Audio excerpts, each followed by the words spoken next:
It is my pleasure to invite one of the most insightful, prolific, and on-point thinkers today to deliver our keynote address.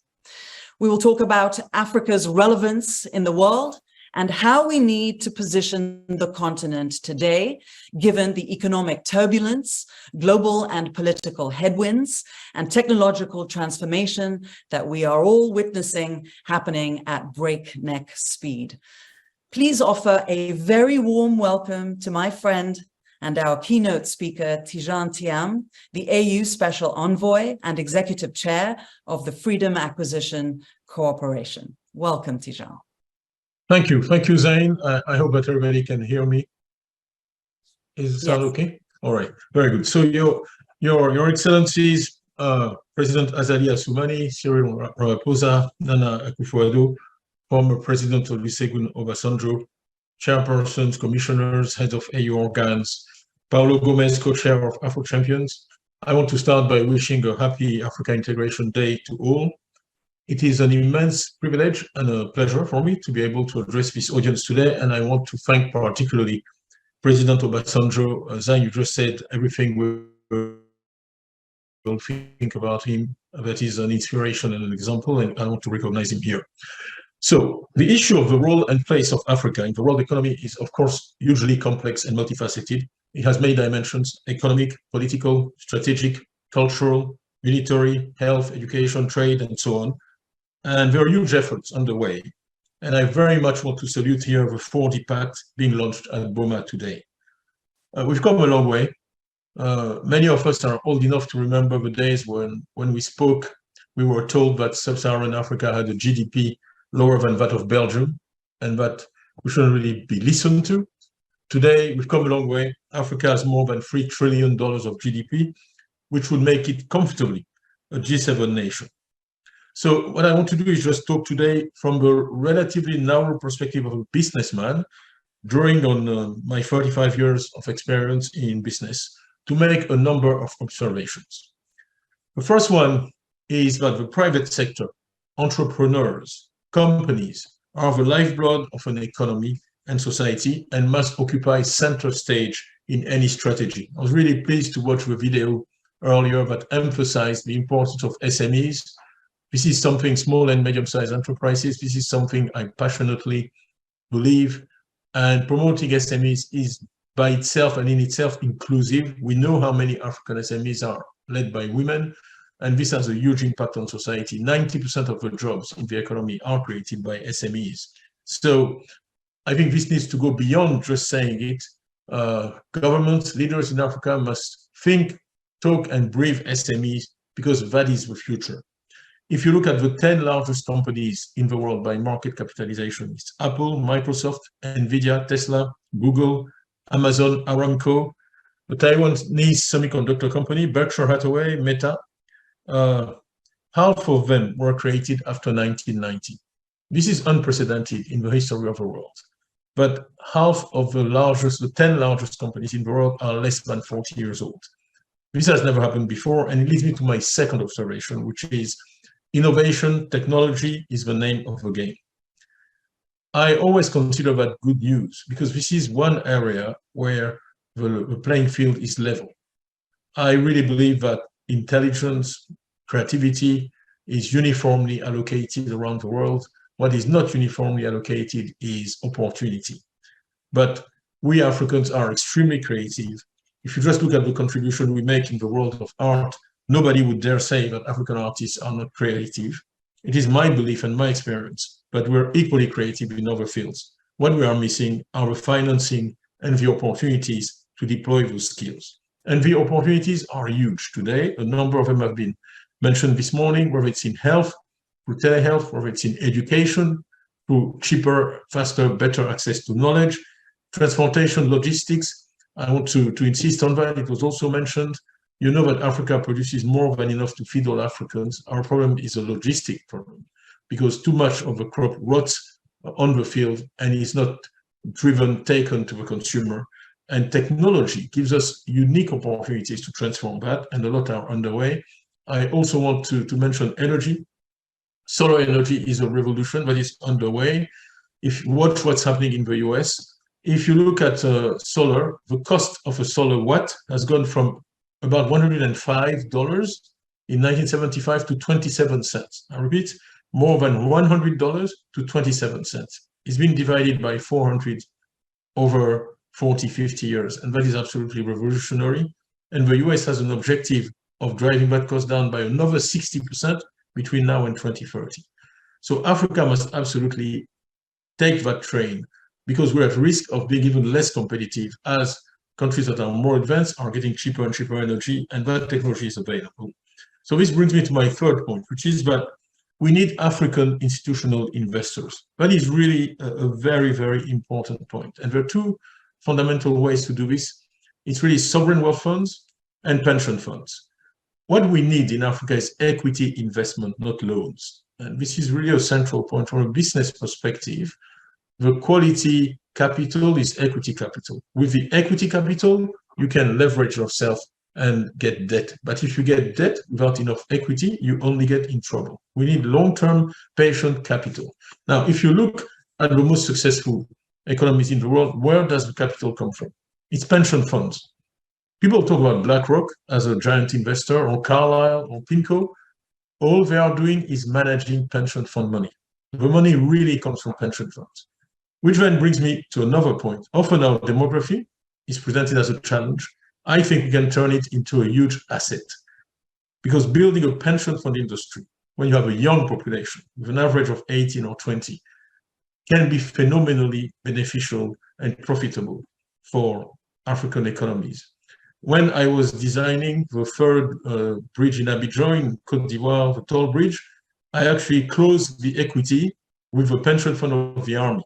I went to see the head of the pension fund of the army and invested. This was a perfect investment. It was in CFA franc, for a project that is in CFA franc, long-term, and ensuring tomorrow the pensions of military. And technology today, I've done this in Asia with Prudential, allows the setting up of pension funds in a very efficient manner, even in countries like ours that don't have a very developed formal economy. I don't want to belabor a point here, but it's doable, and we should do it. Which leads then to my fourth and one before last observation, which is that we need to have a seat at the table where decisions are made. And that comes from investing. I really believe that Africa should invest in the companies using the commodities that it produces. Take an example, Congo should be a shareholder, the Democratic Republic of Congo should be a shareholder of Glencore. Côte d'Ivoire should be a shareholder of Nestle. Because it's only by being at the table where the decisions are made that you can actually influence where the manufacturing is done. And that will be much more powerful to make sure that we have factories in Africa than preaching and pleading. Okay? And there are examples, if you look at what the Middle East countries have done with oil or gas, this is exactly what they've done. And there's no fatality in being a commodity provider. We have to go where the value added is, and that will come from ownership. Not from asking people to invest in Africa. It will come from ownership and directing the decision making. When you're a shareholder, you take Norges Bank. Norges Bank is the sovereign wealth fund of Norway. 5 million people, huge oil reserves, today more than $1 trillion. They have huge influence. When I was at Prudential, they were one of my top 10 shareholders. I met them all the time. Same thing at Credit Suisse. They have huge influence on the world economy. And that's a position we in Africa should aspire to, and we have an opportunity to do that. And once we get into that position, you will see that being able to vote on the remuneration of CEOs, which you do when you're a major shareholder, will get their attention more than any speeches. So ownership is the key that will open the door that we want. And finally, my fifth observation to close will be just that governments have a huge role to play in this. We just held a FinTech conference in Kigali. It was very interesting. We had 3,000 participants with 67 countries. We did it jointly with Asia. But their big point was, look, if we have an idea in Africa, in a country where there's 5 or 10 million people, this idea will be worth $20 million. The same idea in America will be worth $2 billion. And that's just a function of market size. Part of the reasons why our companies are too small is that we are not integrated enough. That was really said today, but it's a top priority. We need the government's help in integrating markets and giving us bigger opportunities. I knew a man in Tennessee who's very wealthy, he's a billionaire in dollars. He owns dry cleaning stores. The American economy is, I don't think there's an African who owns dry cleaning stores and is a billionaire. The only reason that man is a billionaire is that he can open 2,000 dry cleaning stores because the American economy is integrated and it's a single market. So those opportunities exist in Africa, and we should take them. Government can really help a lot. Probably saw President Biden saying that they have now 60 new manufacturing investment in solar in the US. So it's bringing back the jobs to the US with the Inflation Reduction Act that has been targeted at developing the solar industry. Government can also help build capacity. As I said earlier, open borders, negotiating trade agreement, because exporting is not easy, and they can help their SMEs export through support like the MITI did in Japan. So this idea that this has to be a partnership between the private sector and the government is central and will lead to good results. So I know it's a very busy program for an important day. So I will just reiterate the point I've made. First, that the private sector entrepreneurs must be at the heart of any strategy. We must nurture our SMEs. They will be the giants of tomorrow, the true Afro-champions. Every large company in the world is a former SME. Two, innovation technology give us better and brighter opportunities than ever in history, so we must seize them. Third, we need African institutional investors. We need to develop sovereign wealth funds, pension funds, who, and that's the fourth observation, will be at the table where the decisions are made and will be able to orientate those decisions in favor of Africans and the African economy. And finally, fifth point, governments have a huge role to play in this picture to make it happen. And I want here to congratulate again the designers of the 4D initiative. This is exactly what we need in Africa. So I believe the same way we saw Asia emerge in the second half of the 20th century, that when we look back in 60 years from now, it will be possible to say, without a doubt, that the 21st century was Africa's century. So I thank you for your attention. Tidjane, Thiam, thank you so much for sharing those excellent points with us. And giving us a good summary and perspective on what we really need to be thinking about in terms of private sector and entrepreneurs and SMEs being the lifeblood of this strategy, leveraging innovation and technology, and how that really levels the playing field, as you said, for the continent, and how we need institutional investors, as you say, on the continent, and how governments have a very important role to play to integrate markets. I like how you said, especially if we have a seat at the table and investments are made by us into large companies and we have ownership and direct decision making and become a major shareholder, you can get someone's attention by deciding on their salary. and that changes the game. Tidjane, if I may, since I have you and see you up there still, yeah. What are your thoughts on big data and artificial intelligence and the way the world is moving right now, and how everyone in this room needs to be thinking about their big data? It's a huge opportunity. I mean, of course, there are risks with every technological advance in human history. There's been risk, but the upside is enormous. I often refer to the case of Mexico. Mexico introduced e-billing, and I think this is a reform that every African country needs. It's completely doable with technology. They use big data in an amazingly effective way. Every day, every transaction in the economy is basically recorded in a data lake that's run by the government. So if you go to the hairdresser, the barber, and you cut your hair for $2, there will be an electronic transaction recorded, which allows all SMEs to have a profit and loss statement and a balance sheet and borrow. So that has allowed the financial sector to really finally finance SMEs. And tax fraud in Mexico is down 60% with that reform. Brazil is doing it. A number of countries are doing it. So this is just one small example of how technology and big data can help transform a society and an economy. It has led to huge growth. You know, Mexico is a G20 country, it's going from strength to strength.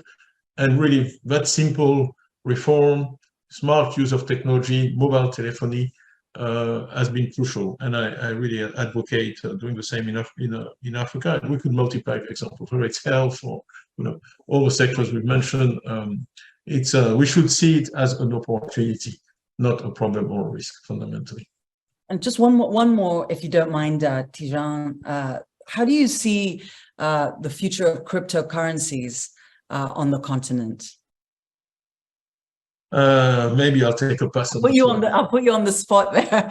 No, blockchain technologies. I've only made one statement a few years ago about this, and I created a store on internet and in the etc. Because to put it in a nutshell, I'm a believer in blockchain technology. Okay, it has some uses. I am not as enthusiastic about cryptocurrency for a variety of reasons. Okay, thank you so much, Tidjane. We always appreciate your perspective and your time. Thank you so much.